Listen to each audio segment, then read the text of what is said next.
Қазақстан Республикасының заңы педагог мәртебесі туралы. Педагог мәртебесі туралы заң жобасының құрылымы 6 тарау 21 баптан тұрады.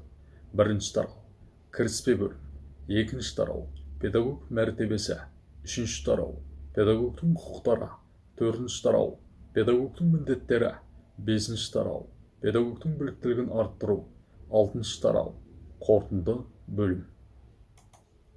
Заңда пайдаланылатын негізгі ұғымдар: педагог, педагогтық әдеп жөніндегі кеңес, тәлімгерлік. Педагог мәртебесі туралы Қазақстан Республикасының заңы 21 баптан тұрады. Бірінші бап. Осы заңда пайдаланылатын негізгі ұғымдар. Екінші бап. Педагог мәртебесі туралы Қазақстан Республикасының заңнамасы. Үшінші бап. Осы заңның қолданылу аясы. Төртінші бап. Педагог мәртебесі. Бесінші бап. Педагогикалық әдеп. Алтыншы бап. Педагогтың кәсіби қызметін қамтамасыз ету. Жетінші бап. Педагогтың кәсіби қызметін жүзеге асыру кезіндегі құқықтары. Сегізінші бап. Педагогтың материалдық қамтамасыз ету құқығы. Тоғызыншы бап. Педагогтың көтермелеу құқығы.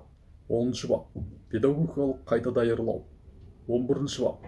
Педагогтың кәсіби қызметімен айналысуға қолжетімділікті шектеу. 12-ші бап. Әлеуметтік кепілдіктер. 13-ші бап. Тәлімгерлік. 14-ші бап. Педагогқа біліктілік санатын беру, растау. 15-ші бап. Педагогтың міндеттері. 16-ші бап. Педагогикалық этика кеңесі. 17-ші бап. Педагогтың кәсіби дайындығы. 18-ші бап.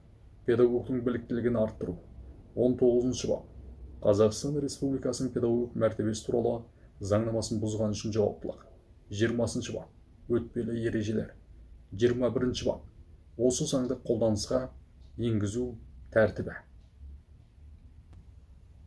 Педагог мәртебесі туралы заңда мектепке дейінгі ұйымдардың педагогтері үшін не көзделген? 2020 жылы жалақыны 25% өсіру, 4 жыл ішінде 2 есе арттыру, еңбек демалысының кезеңін 42 күннен 56 күнге ұзарту, педагогикалық шеберлігі үшін лауазымдық жалақыдан 30% бен 50% аралығында жаңа қосымша ақы енгізу, педагогты өз міндетіне жатпайтын функцияларға тартудан қорғау, қарастырмаған есептіліктен босату, педагогтердің балаларына тұрғылықты жері бойынша мектепке дейінгі ұйымдарға бірінші кезекте орын беру. Педагог мәртебесі туралы заңда орта білім беру ұйымдарының педагогтері үшін не көзделген? 2020 жылы жалақыны 25% өсіру, 4 жыл ішінде 2 есе арттыру, тәлімгерлік үшін қосымша ақы, бір базалық лауазымдық жалақыны 17 000 теңге енгізу, педагогикалық шеберлігі үшін лауазымдық жалақыдан 30% бен 50% аралығында жаңа қосымша ақы енгізу, үлгілік оқу жоспары жүктемесінің төмендеуі есебінен 2021 жылдан бастап оқу жүктемесінің 18 сағаттан 16 сағатқа дейін төмендеуі, педагогтердің балаларына тұрғылықты жері бойынша мектепке дейінгі ұйымдарға бірінші кезекте орын беру, магистр дәрежесі үшін 10 айлық есептік көрсеткіш мөлшерінде қосымша ақы енгізу, 2 есе мөлшерде қосымша ақы сынып жетекшілігі үшін, дәптер тексергені үшін, біліктілік санаты үшін мектеп директорлары мен мектеп директорлары орынбасарларының жалақысын арттыру, әскери қызметке шақыруды кейінге қалдыру, педагогты өз міндетіне жатпайтын функцияларға тартудан қорғау, қарастырмаған есептіліктен босату, халықаралық конкурстар мен жарыстардың жеңімпаздарына, түрлі олимпиадалар мен спорттық жарыстардың лауреаттарын даярлаған педагогтерге 3 лауазымдық жалақыға дейін бір жолға сыйақы төлеу, Қазақстанның еңбек сіңірген ұстазы құрметті атағы үшін 1000 айлық есептік көрсеткіш мөлшерінде бір жолға сыйақы төлеу. Педагог мәртебесі туралы заңда техникалық және кәсіптік білім педагогтері үшін не көзделген? 2020 жылы жалақыны 25% өсіру, 4 жыл ішінде 2 есе арттыру, жаңа жүйе бойынша техникалық және кәсіптік білім педагогтеріне біліктілік санаты үшін лауазымдық жалақыдан 30% бен 50% аралығында қосымша ақы енгізу. Педагогты өз міндетіне жатпайтын функцияларға тартудан қорғау, қарастырылмаған есептіліктен босату. Педагогтердің балаларына тұрғылықты жері бойынша мектепке дейінгі ұйымдарға бірінші кезекте орын беру. Мұғалімдерді өз міндетіне жатпайтын функцияларға тартқан үшін қандай айыппұл салынады? Жеке тұлғалардың педагогке тіл тигізгені үшін 30 айлық есептік көрсеткіш мөлшерінде айыппұл салынады. Ескерту: егер жыл ішінде қайталанса, 40 айлық есептік көрсеткіш мөлшерінде айыппұл салынады, немесе 5 тәулікке дейінгі мерзімге әкімшілік қамауға алынады. Кәмелетке толмағандардың педагогке тіл тигізгені үшін ата-аналарына немесе оларды алмастыратын адамдарға 20 айлық есептік көрсеткіш мөлшерінде айыппұл салынады. Ескерту: егер жыл ішінде қайталанса, 30 айлық есептік көрсеткіш мөлшерінде айыппұл салынады. Педагогты өз міндетіне жатпайтын функцияларға тартқаны үшін ескерту беріледі. Ескерту: егер жыл ішінде қайталанса, 20 айлық есептік көрсеткіштен 120-ға дейінгі айлық есептік көрсеткіш мөлшерінде айыппұл салынады. Қарастырылмаған есептілікті талап еткені үшін ескерту беріледі. Ескерту: егер жыл ішінде қайталанса, 20 айлық есептік көрсеткіштен 120-ға дейінгі айлық есептік көрсеткіш мөлшерінде айыппұл салынады. Қазақстан Республикасының заңнамасында көзделмеген тексерулер жүргізген үшін ескерту беріледі.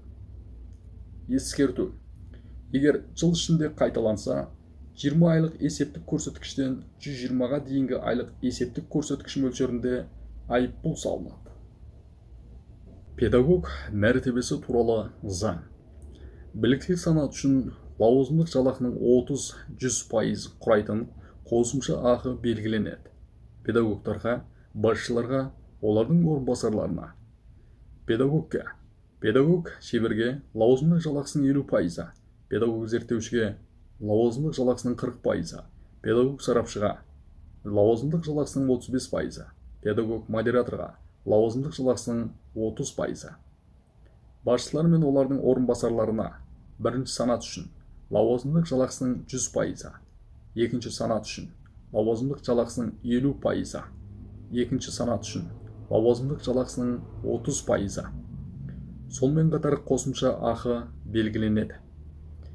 Мектептерде ғылыми педагогикалық бағыт бойынша магистр дәрежесі үшін 10 айлық есептік көрсеткіш мөлшерінде, әскери оқу орындарын қоспағанда мәдениет және спорт саласындағы қызметті жүзеге асыратын білім беру ұйымдарында 100% көлемінде, орта білім беру ұйымдарының педагогтарына тәлімгерлігі үшін базалық лауазымдық жалақысының 100% көлемінде.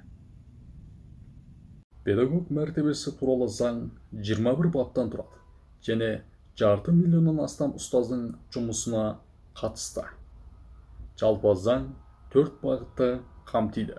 Бірінші, ұстаздардың құқықтарын кеңейту және өзіне тән емес жұмыстан босату, жүктемесін азайту. Екінші, мұғалімнің қызметіне қойылатын талаптарды күшейту. Үшінші, материалды емес стимул тетіктері. Төртінші, материалдық ынталандыру. Бірінші бап. Осы заңда пайдаланылатын негізгі ұғымдар.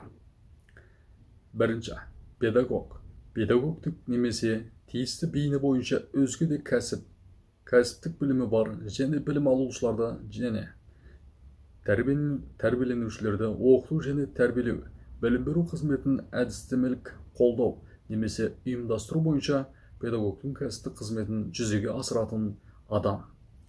Екінші, педагогтық әдеп. Педагогтердің Қазақстан Республикасының педагог мәртебесі туралы заңнамасында белгіленген мінез-құлық нормалары. Үшінші, педагогтық әдеп жөніндегі кеңес.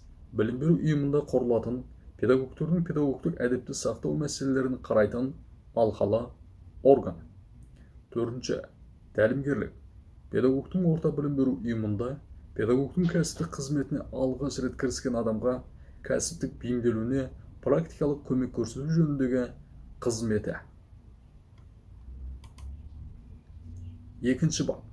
Қазақстан Республикасының педагог мәртебесі туралы заңнамасы. Бірінші. Қазақстан Республикасының педагог мәртебесі туралы заңнамасы Қазақстан Республикасының Конституциясына негізделеді. Осы заңнан және Қазақстан Республикасының өзге де нормативтік құқықтық актілерінен тұрады. Екінші.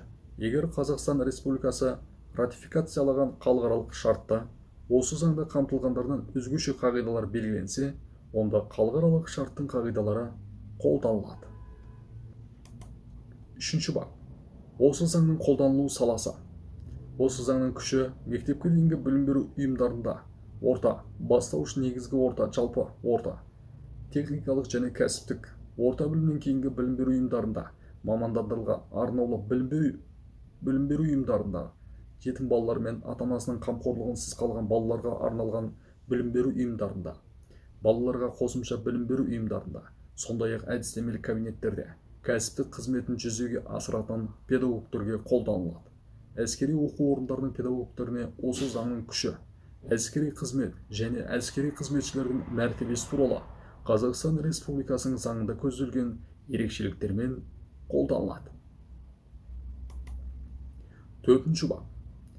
Педагог мәртебесі. Бірінші. Қазақстан Республикасында педагогтың ерекше мәртебесі танылады. Бұл оның кәсіптік қызметін жүзеге асыру үшін жағдайды қамтамасыз етеді. Екінші. Білім беру саласында кәсіптік қызметін жүзеге асырған және Қазақстан Республикасының заңнамасында белгіленген тәртіппен тиісті ұйыммен еңбек қатынастарында болған кезеңде адам педагог мәртебесіне ие болады. Үшінші. Педагог лауазымдарының тізбесін білім беру саласындағы уәкілетті орган бекітеді. Бесінші бап. Педагогтық әдеп. Бірінші. Педагогтық әдеп заңдылық, адалдық, жауапкершілік, жеке адамның ар-намысы мен қадір-қасиетін құрметтеу қағидаттарына негізделеді. Екінші.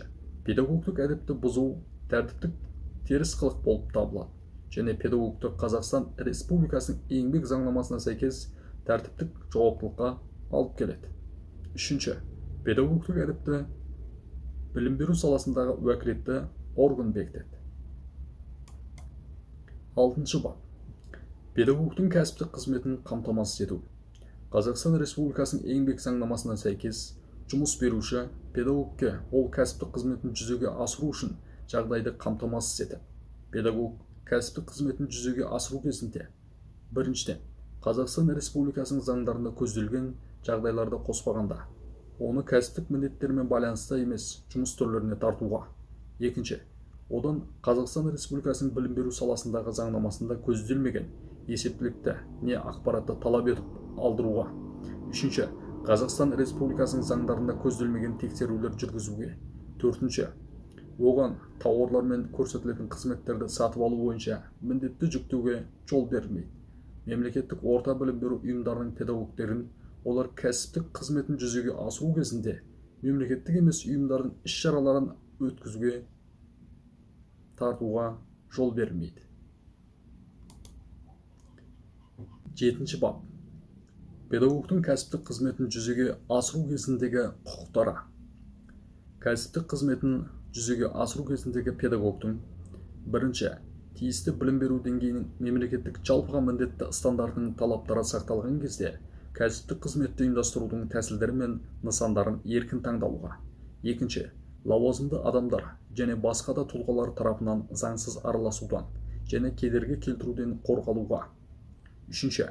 Білім алушылар, тәрбиеленушілер және олардың ата-анасы немесе өзге де заңды өкілдері тарапынан кәсібіне құрметпен қаралуына және тиісінше мінез-құлық көрсетілуіне. Төртінші. Кәсіптік қызметін жүзеге асыру үшін ұйымдастырушылық және материалдық техникалық қамтамасыз етілуге және қажетті жағдайлардың жасалуына. Бесінші. Ғылыми зерттеу, шығармашылық, эксперименттік қызметті жүзеге асыруға, педагогтық практикаға жаңа әдістемелер мен технологиялар енгізуге. Алтыншы. Тиісті білім беру деңгейінің мемлекеттік жалпыға міндетті стандартының талаптары сақталған кезде шығармашылық бастамаға, оқыту мен тәрбиелеудің авторлық бағдарламалары мен әдістерін әзірлеуге және қолдануға, оқыту мен тәрбиелеудің жаңа неғұрлым жетілдірілген әдістерін дамытуға және таратуға. Жетінші. Білім беру бағдарламасына сәйкес оқыту мен тәрбиелеудің оқу құралдарын, материалдарын және өзге де құралдарын таңдауға. 8. Білім беру бағдарламаларын, оқу жоспарларын, білім беру қызметінің әдістемелік материалдары мен өзге де құралыштарын, сондай-ақ оқулықтарды, оқу әдістемелік кешендер мен оқу құралдарын әзірлеуге қатысуға. 9. Жұмыс орны бойынша сайланбалы лауазымға сайлануға және оны атқаруға. 10. Білім беру сапасын жетілдіруге бағытталған. Оның ішінде білім беру ұйымының қызметіне қатысты мәселелерді талқылауға қатысуға. 11. Білім беру ұйымын басқарудың алқалы органдарының жұмысына қатысуға. 12. 5 жылда бір реттен сиретпейтін біліктілігін арттыруға. 13. Үздіксіз кәсіптік дамуға және біліктілікті арттыру нысандарын таңдауға. 14. Біліктілік санатының мерзімнен бұрын берілуіне. 15. Қазақстан Республикасының заңнамасында белгіленген тәртіппен жеке педагогтық қызметке. 16. Кәсіптік қызметіндегі табыстар үшін көтермеленуге. 17. Әскери қызмет және әскери қызметшілердің мәртебесі туралы Қазақстан Республикасының заңына сәйкес әскери қызметке шақыруды кейінге қалдыруға. 18. Қазақстан Республикасының заңнамасында айқындалған тәртіппен және шарттарда кәсіптік дағдыларын сақтап тұру және арттыру үшін болашақ халықаралық стипендиясы бойынша тағылымдамадан өтуге. 19. Өзіне қатысты қабылданатын ұйым басшысының актілеріне, әрекеттеріне және шешімдеріне жоғары тұрған лауазымды адамдарға немесе сотқа шағым жасауға. 20. Білім алушылар, тәрбиеленушілер және олардың ата-анасы немесе өзге де заңды өкілдер тарапынан ар-намысы мен қадір-қасиетіне құрмет көрсетілуіне құқығы. 21. Қазақстан Республикасының заңнамасында көзделген өзге де құқықтары бар. Педагогтың осы баптың 1 тармағында көзделген құқықтарын жүзеге асыру басқа адамдардың құқықтары мен бостандықтарын бұзбауға тиіс. 8. Бап. Педагогтың материалдық қамтамасыз етілу құқығы.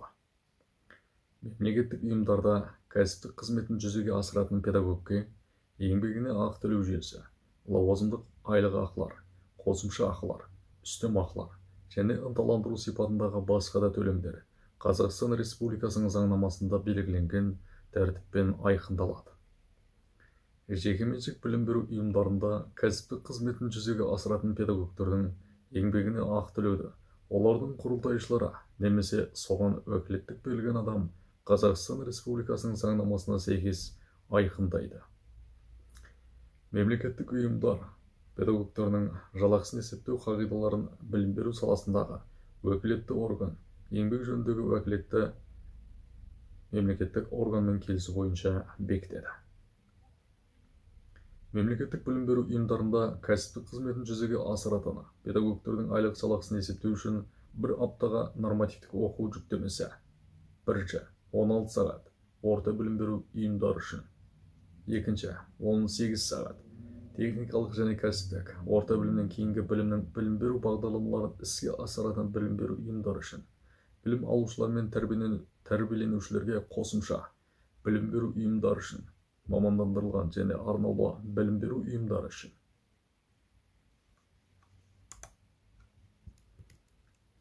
3. 24 сағат мектепке дейінгі ұйымдар, мектепке дейінгі тәрбие мен оқытудың мектеп алды топтары, білім беру ұйымдарының мектеп алды сыныптары үшін, балалар мен жасөспірімдердің спорттық білім беру ұйымдары үшін. 4. 30 сағат интернаттық ұйымдардың, демалыс лагерлерінің, техникалық және кәсіптік орта білімнен кейінгі білім беру ұйымдары, жатақханалардың тәрбиешілері үшін. 5. 25 сағат арнайы білім беру ұйымдарының және жетім балалар мен ата-анасының қамқорлығынсыз қалған балаларға арналған білім беру ұйымдарының тәрбиешілері үшін белгіленеді. Мемлекеттік ұйымдардың педагогіне негізгі жұмыс орны бойынша философия докторы, PhD, бейне бойынша доктор дәрежесі үшін республикалық бюджет туралы заңда белгіленген және тиісті қаржы жылының 1 қаңтарына қолданыста болатын айлық есеп көрсеткіштің 17 еселенген мөлшерінде. Ғылым кандидаты ғылыми дәрежесі үшін республикалық бюджет туралы заңда белгіленген және тиісті қаржы жылының 1 қаңтарына қолданыста болатын айлық есептік көрсеткіштің 17 еселенген мөлшерінде. Ғылым докторы ғылыми дәрежесі үшін айлық есептік көрсеткіштің 34 еселенген мөлшерінде қосымша ақы белгіленеді. Мемлекеттік орта білім беру ұйымында кәсіптік қызметін жүзеге асыратын педагогке негізгі жұмыс орны бойынша ғылыми педагогикалық бағыт бойынша магистр дәрежесі үшін республикалық бюджет туралы заңда белгіленген және тиісті қаржы жылының 1 қаңтарына қолданыста болатын айлық есептік көрсеткіштің 10 еселенген мөлшерінде қосымша ақы белгіленеді. Жергілікті атқарушы органдар педагогтерге республикалық бюджет туралы заңда белгіленген және тиісті қаржы жылының 1 қаңтарына қолданыста болатын айлық есептік көрсеткіштің кемінде 300 еселенген мөлшерінде сыйақы түрінде қосымша ынталандыру төлемдерін белгілеуге құқылы. 9-шы бап. Педагогтың көтермеленуге құқығы. 1. Адал еңбегі және өзінің кәсіптік міндеттерін үлгілі орындағаны үшін педагогке Қазақстан Республикасының заңнамасында, сондай-ақ ұйымның ішкі тәртіп қағидаларында көзделген көтермелеулер қолданылады. 2. Педагогтың аса үздік жетістіктері және Қазақстан Республикасына сіңірген айрықша еңбегі үшін оған Қазақстан Республикасының мемлекеттік наградалары туралы Қазақстан Республикасының заңына сәйкес мемлекеттік наградалар, оның ішінде Қазақстанның еңбек сіңірген ұстазы құрметті атағы беріледі.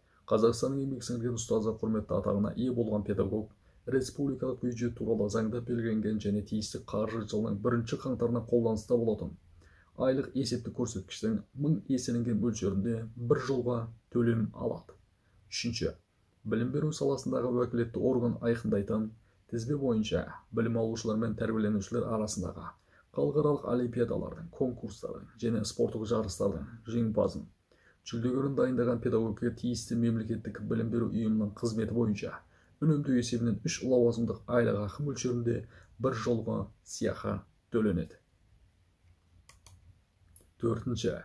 Жергілікті атқарушы органдар бір жылға сыйақы төлей отырып, немесе онсыз жергілікті ерекшелік белгілері мен құрметті атақтарды тағайындау және ынталандырудың өзге де нысандары арқылы, оның ішінде Қазақстан Республикасында белгіленген мерекелік күндерге орай педагогтерді көтермелеудің қосымша шараларын белгілеуге құқылы.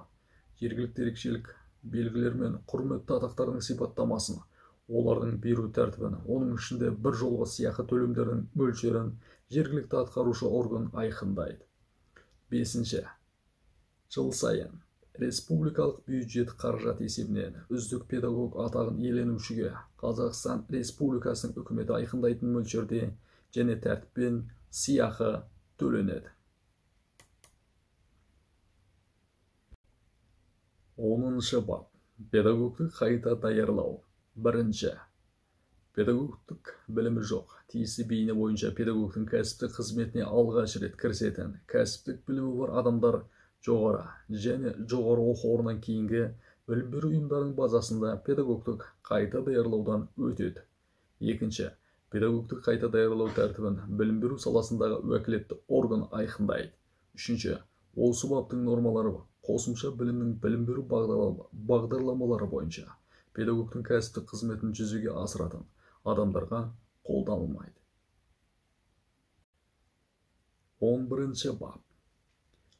Педагогтың кәсіптік қызметімен айналысуға қол жеткізуді шектеу. Педагогтың кәсіптік қызметіне 1. Соттың заңды күшіне енген үкіміне сәйкес педагогтың кәсіптік қызметін жүзеге асыру құқығынан айырылған. 2. Қазақстан Республикасы заңдарында белгіленген тәртіппен әрекетке қабілетсіз немесе әрекет қабілеті шектеулі деп танылған. 3. Медициналық қарсы көрсетілімдері бар, психиатриялық және наркологиялық есепте тұрған. 4. Техникалық және кәсіптік орта білімнен кейінгі, жоғары немесе жоғары оқу орнынан кейінгі білімі туралы құжаттары жоқ адамдар. 5. Қазақстан Республикасының еңбек кодексінде көзделген өзге де шектеулер негізінде жіберілмейді.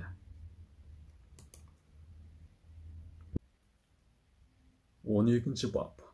Әлеуметтік кепілдіктер. Педагогтерге 1.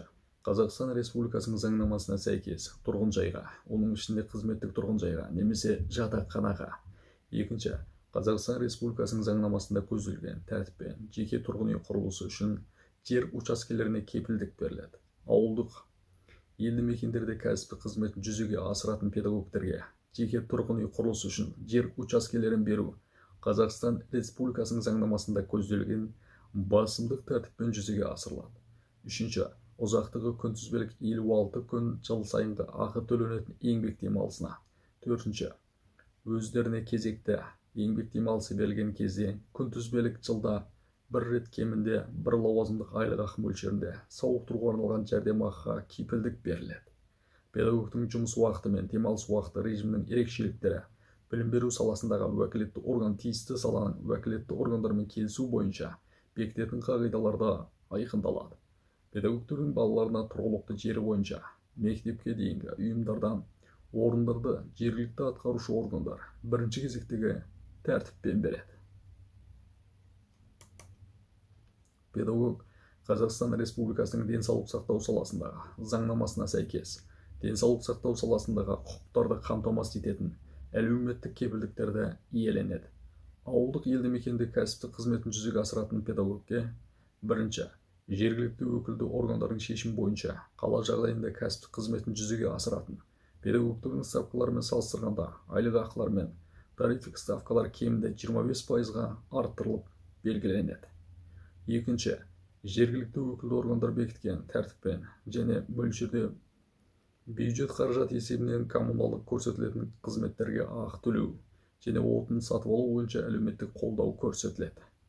Ауылдық елді мекендерге кәсіптік қызметін жүзеге асыру және тұру үшін келген педагогке жергілікті өкілді органдардың шешімі бойынша көтерме жәрдемақы және тұрғын үй сатып алу немесе салу үшін әлеуметтік қолдау көрсетіледі. Жергілікті атқарушы органдар педагогке тұрғын жайды жалға алу үшін және коммуналдық көрсетілетін қызметтерге өтемақы төлемдері, санаторийлік курорттық емделуге және демалуға, жолдама сатып алу үшін толық немесе ішінара төлемдер, сондай-ақ педагогты әлеуметтік қолдауға бағытталған өзге де жеңілдіктер белгілеуге құқылы. 13-ші бап. Тәлімгерлік. Орта білім беру ұйымында кәсіптік қызметіне алғаш рет кіріскен педагогке бір оқу жылы кезеңінде тәлімгерлікті жүзеге асыратын педагог бекітіліп беріледі. Тәлімгерлікті жүзеге асырған үшін педагогке Қазақстан Республикасының заңнамасында белгіленген тәртіппен қосымша ақы төленеді. Тәлімгерлікті ұйымдастыру тәртібін және тәлімгерлікті жүзеге асыратын педагогтерге қойылатын талаптарды білім беру саласындағы уәкілетті орган айқындайды. 14-ші бап. Педагогке біліктілік санатын беру. Растау. Педагогтерге біліктілік санаттар білім беру саласындағы уәкілетті орган айқындайтын тәртіппен беріледі, расталады. 15-ші бап. Педагогтың міндеттері. Педагог бірінші, өз қызметінде тиісті кәсіптік құзыреттерді меңгеруге. Екінші, оқыту мен тәрбиелеудің педагогтық қағидаттарын сақтауға, оқыту мен тәрбиелеудің сапасын мемлекеттік жалпы міндетті білім беру стандарттарында көзделген талаптардан төмен емес деңгейде қамтамасыз етуге. Үшінші, өзінің кәсіптік шеберлігін, зерттеуін, зияткерлік және шығармашылық деңгейін үздіксіз жетілдіруге, оның ішінде біліктілік санаты деңгейін 5 жылда бір реттен сиретпей арттыруға, растауға. Төртінші, педагогтық әдепті сақтауға. Бесінші, Қазақстан Республикасының заңнамасында белгіленген тәртіппен міндетті мерзімдік медициналық қарап тексерулерден өтуге. Алтыншы, білім алушылардың, тәрбиеленушілердің және олардың ата-анасының немесе өзге де заңды өкілдерінің ар-намысы мен қадір-қасиетін құрметтеуге. Жетінші, балаларды заңға, адамның және азаматтың құқықтарына, бостандықтарына, ата-анасына, үлкендерге, отбасылық тарихи және мәдени құндылықтарға, мемлекеттік рәміздерге құрмет көрсету, жоғары, имандылық, патриоттық, қоршаған ортаға ұқыпты қарау рухында тәрбиелеуге. Сегізінші, білім алушылар мен тәрбиеленушілердің өмірлік дағдыларын, құзыреттерін, өздігінен жұмыс істеуін, шығармашылық қабілеттерін дамытуға және саламатты өмір салты мәдениетінің қалыптастыруға. Тоғызыншы, білім беру ұйымының басшылығына өмірлік қиын жағдайда жүрген баланың анықталу фактілері туралы дереу хабарлауға. 10-шы, құқық қорғау органдарына және білім беру ұйымының басшылығына қылмыстық не әкімшілік құқық бұзушылық белгілері бар әрекеттерді, әрекетсіздікті, кәмелетке толмағандардың жасау немесе оларға қатысты жазалау, оның ішінде білім беру ұйымынан тыс жерде кәсіптік қызметіне байланысты өзіне белгілі болған фактілер туралы дереу хабарлауға. 11. Білім алушылар мен тәрбиеленушілерді оқыту және тәрбиелеу мәселелері бойынша ата-анасына немесе өзге де заңды өкілдеріне консультация беруге міндетті. Педагог білім беру процесін саяси үгіттеу, білім алушылар мен тәрбиеленушілерді саяси, діни немесе өзгеден сенім нанымдарды қабылдауға не олардан бас тартуға мәжбүрлеу үшін әлеуметтік, нәсілдік, ұлттық немесе діни алауыздықты қоздыру, әлеуметтік, нәсілдік, ұлттық, діни немесе тілдік тиесілік белгісі, дінге көзқарасы бойынша азаматтардың ерекшелігін, астамшылығын не кемшіндігін насихаттайтын. Оның ішінде білім алушыларға Қазақстан Республикасының ұлттары мен ұлыстарының тарихи, ұлттық, діни және мәдени дәстүрлер туралы анық емес мәліметтерді хабарлау арқылы үгіттеу үшін, сондай-ақ білім алушыларда Қазақстан Республикасының Конституциясына және Қазақстан Республикасының заңнамасына қайшы келетін әрекеттерге итермелеу үшін пайдалануға құқылы емес. 16. бап. Педагогтік әдеп жөніндегі кеңес. 1. Педагогтік әдеп жөніндегі кеңестің қызметі білім беру саласындағы уәкілетті орган бекітетін педагогтік әдеп жөніндегі кеңестің жұмысын ұйымдастырудың үлгілі қағидалары негізінде білім беру ұйымы айқындайтын тәртіппен жүзеге асырылады. 2. Педагогтік әдеп жөніндегі кеңестің шешімдері ұсынымдық сипатта болады. Педагогты тәртіптік жауаптылыққа тарту туралы шешім педагогтік әдеп жөніндегі кеңестің ұсынымы ескеріле отырып, білім беру ұйымы басшысының актісімен қабылданады. Педагогтік әдепті сақтау туралы мәселе қаралған кезде педагогтың 1. Қаралып отырған мәселе туралы ақпаратты жазбаша түрде алуға. 2. Қаралып отырған мәселе бойынша барлық материалдармен танысуға. 3. Өз құқықтары мен заңды мүдделерін Қазақстан Республикасының заңнамасында белгіленген тәртіппен жеке өзі немесе өкілі арқылы заңға қайшы келмейтін барлық тәсілдермен қорғауға. 4. Шешімді жазбаша түрде алуға. 5. Қабылданған шешімге Қазақстан Республикасының заңнамасында белгіленген тәртіппен шағым жасауға құқығы бар. Педагогқа қатысты талқылаулар және олардың негізінде қабылданған шешімдер оның келісімімен ғана жариялануы мүмкін. 17. бап. Педагогты кәсіптік даярлау. 1. Педагогты кәсіптік даярлау техникалық және кәсіптік орта білімнен кейінгі, жоғары және жоғары оқудан кейінгі білімнің білім беру бағдарламаларын іске асыратын білім беру ұйымдарында жүзеге асырылады. 2. Педагогтерді кәсіптік даярлаудың білім беру бағдарламалары педагогтың кәсіптік стандартының талаптары негізінде әзірленеді. 18. бап. Педагогтың біліктілігін арттыру. 1. Педагог бұрын алған кәсіптік құзыреттерін сақтап тұру және дамыту мақсатында біліктілігін арттыру курстарынан өтеді. Олардан өту тәртібін білім беру саласындағы уәкілетті орган айқындайды. 2. Педагогтың біліктілігін арттыру мақсатында қосымша білім беру бағдарламалары бойынша оқытуы бір жолы немесе кезең-кезеңмен жекелеген бағыттармен пәндерді меңгеру арқылы, сондай-ақ болашақ халықаралық стипендиясы бойынша тағылымдамадан өту жолымен жүзеге асырылады. 3. Педагогтар алған білімін практикада іске асыру үшін біліктілікті арттыру курстарын өткізетін ұйымдар білім беру саласындағы уәкілетті орган айқындайтын тәртіппен педагогтар қызметінің курстан кейінгі қолдауды тегін жүзеге асырады. 19. бап. Қазақстан Республикасының педагог мәртебесі туралы заңнамасын бұзған үшін жауаптылық. Қазақстан Республикасының педагог мәртебесі туралы заңнамасын бұзу Қазақстан Республикасының заңдарына сәйкес жауаптылыққа алып келеді. 20. бап. Өтпелі ережелер. Осы заңның 8. бабы 3 тармағы 2 тармақшасы 2 абзацын қолданса 2021 жылға 1 қыркүйекке дейін тоқтатыла тұрсын. Тоқтатыла тұру кезеңде осы абзац, яғни азат жол, мынадай редакцияда қолданылады деп белгіленсін. Орта білім беру ұйымдармен техникалық және кәсіптік, орта білімнен кейінгі білімнің білім беру бағдарламаларын іске асыратын білім беру ұйымдары үшін. 21. бап. Осы заңды қолданысқа енгізу тәртібі. Осы заң 2021 жылға 1 қыркүйектен бастап қолданысқа енгізілетін 8 баптың 3 тармағына 1 тармақшасын қоспағанда алғашқы ресми жарияланған күннен кейін күнтізбелік 10 күн өткен соң қолданысқа енгізіледі. Қазақстан Республикасының президенті Қасым-Жомарт Тоқаев. Нұр-Сұлтан, Ақорда. 2019 жылғы 27 желтоқсан. Нөмірі 293 6 Қазақстан Республикасы. Жоғарыда аталған нормаларды қабылдау педагогтың мәртебесі мен беделін арттыруға, оларды одан әрі кәсіби өсуге ынталандыруға мүмкіндік береді және тұтастай алғанда ұсынылатын қызметтердің сапасын арттырады.